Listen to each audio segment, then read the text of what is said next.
Hello friends, मैं विश्वामित्र। स्वागत है आपका अस्तित्व दर्शन पर।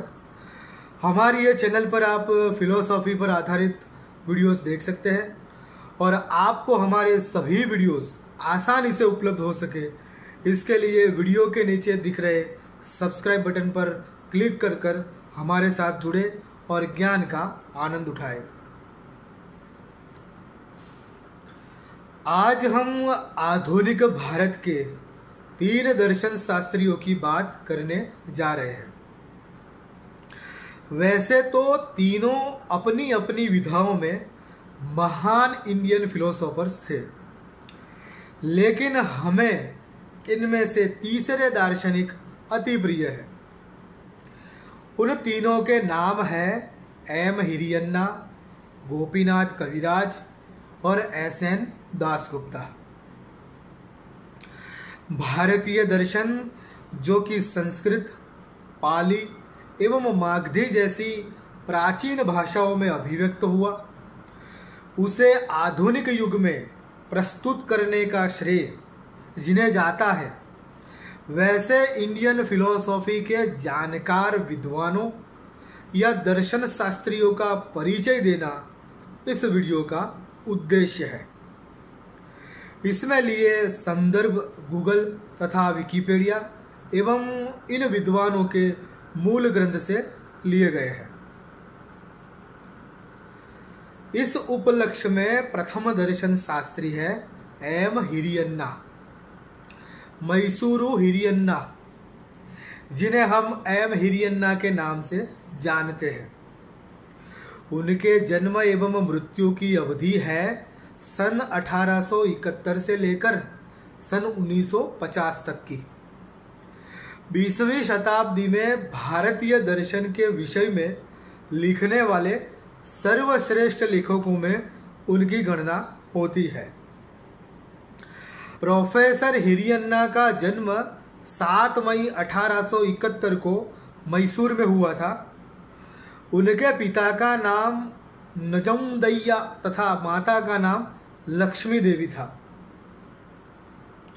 उन्होंने मद्रास क्रिश्चियन कॉलेज से एमए किया तथा उसके बाद उन्होंने मैसूर स्थित मैसूर ओरिएंटल लाइब्रेरी में पुस्तकालयाध्यक्ष का पद धारण किया।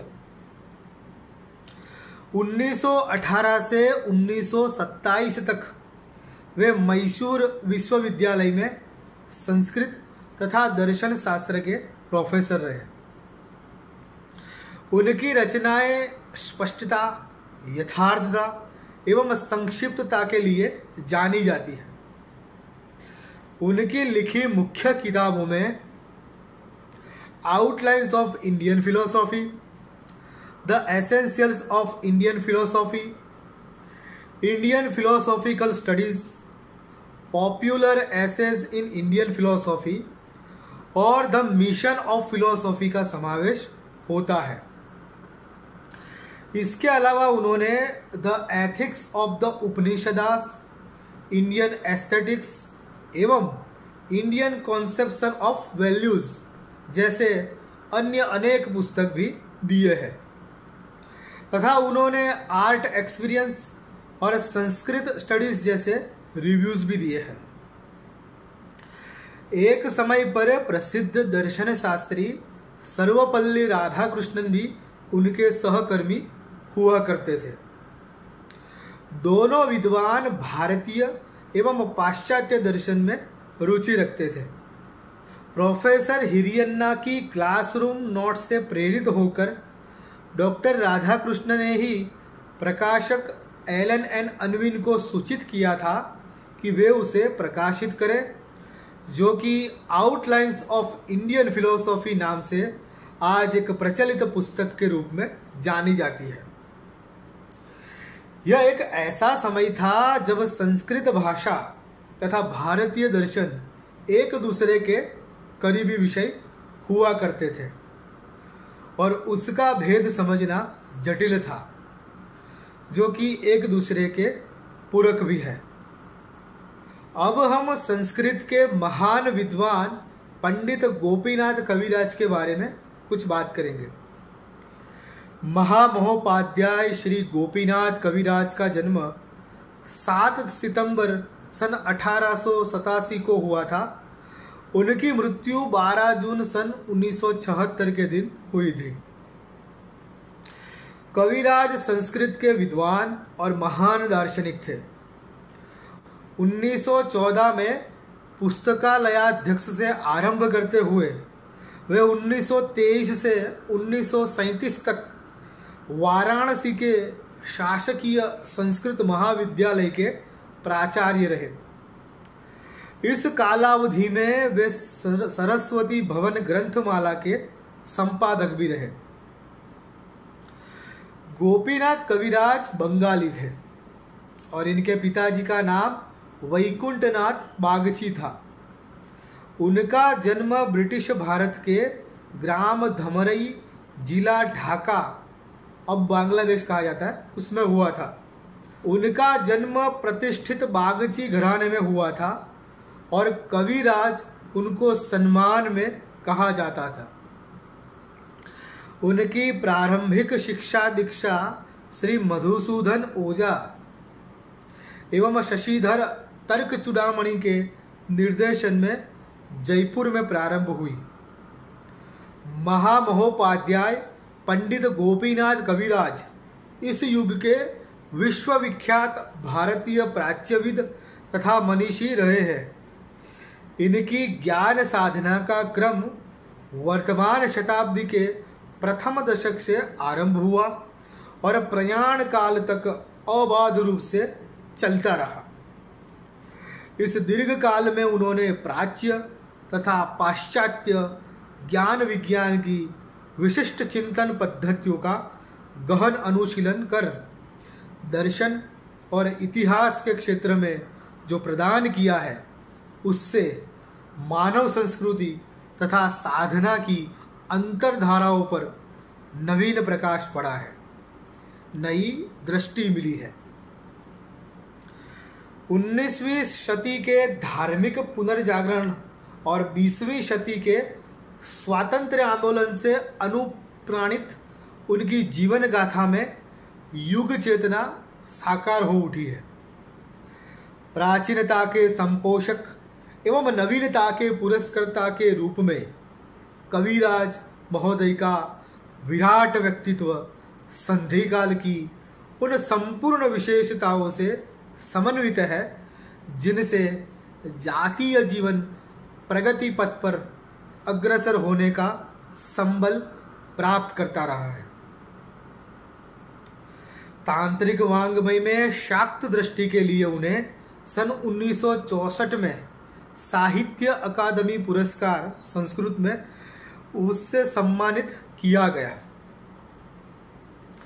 उनके मुख्य ग्रंथों में श्री श्री विशुद्धानंद प्रसंग, तांत्रिक साधना तथा भारतीय साधना की धारा का समावेश होता है। तदोपरांत मृत्यु विज्ञान और कर्म रहस्य, त्रिपुर रहस्यम, गोरख सिद्धांत संग्रह आदि ग्रंथ भी उन्होंने दिए हैं।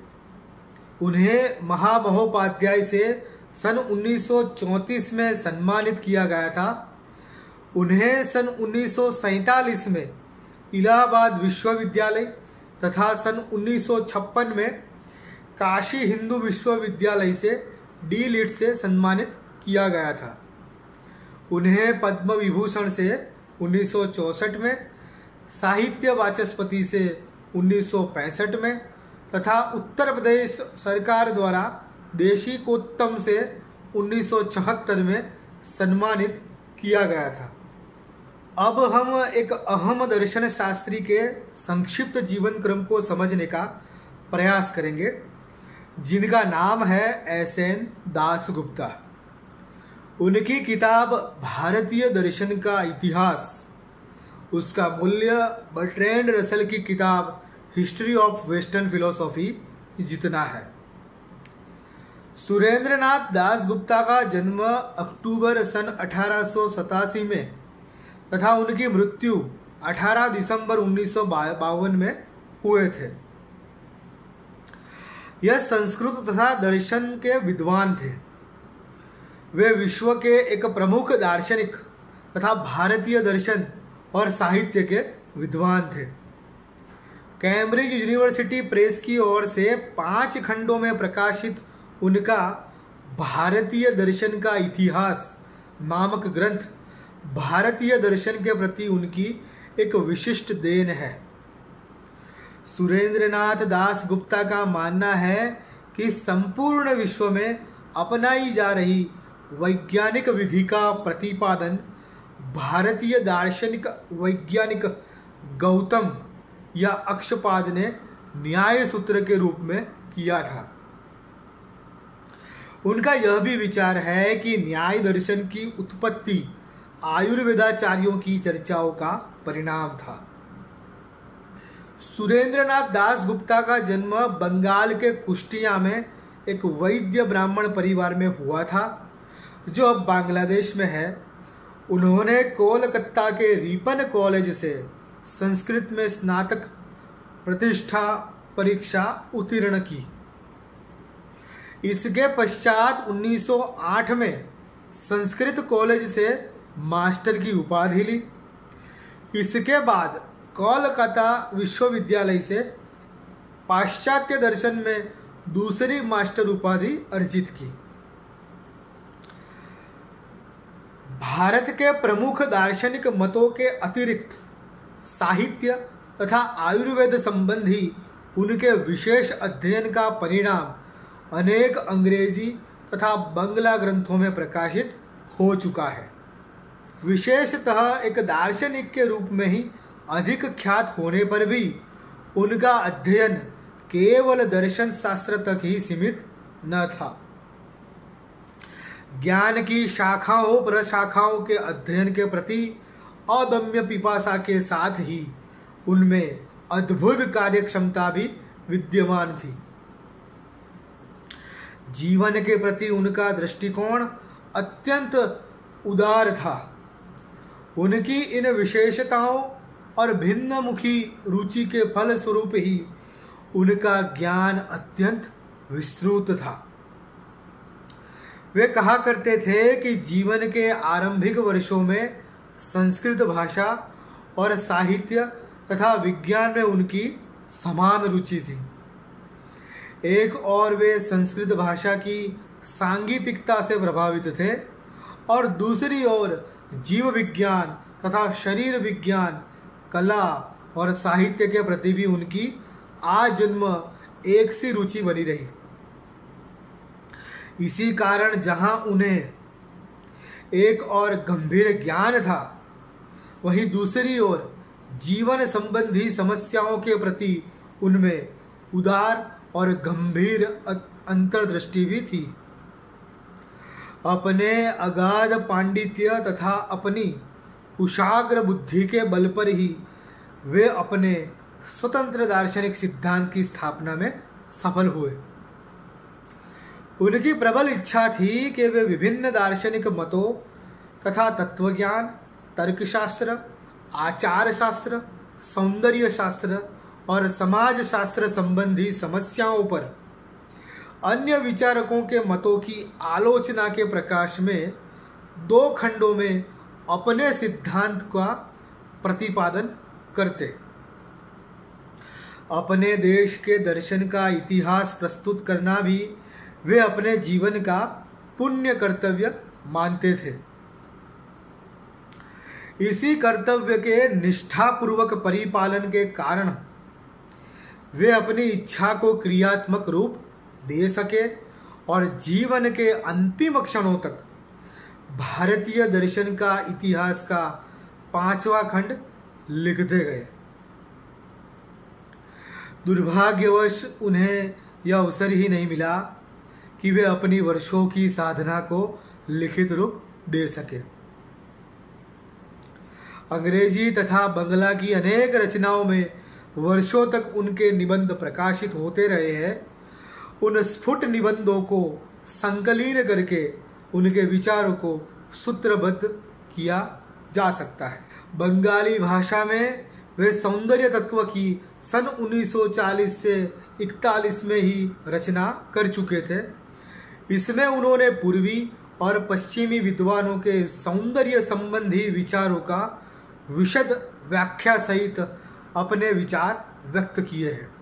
प्रथम अध्याय में उन्होंने प्राचीन भारतीय सौंदर्य शास्त्रियों की धारणाओं का स्पष्टीकरण करते हुए सौंदर्य का गंभीर और मार्मिक विवेचन किया है। इसके साथ ही उन्होंने अपने मौलिक विचारों को भी प्रस्तुत किया है। उनके विवेचन से यह स्पष्ट हो जाता है कि उनमें समस्त प्रचलित धारणाओं को आत्मसात करके मौलिक रूप में उपस्थित करने की अद्भुत क्षमता थी। अंत में दर्शन एवं ज्ञान के प्रसार में हमारा सहयोग करें और इन वीडियो को ज़्यादा से ज़्यादा शेयर करें और हमारे चैनल को सब्सक्राइब करना ना भूलें। धन्यवाद।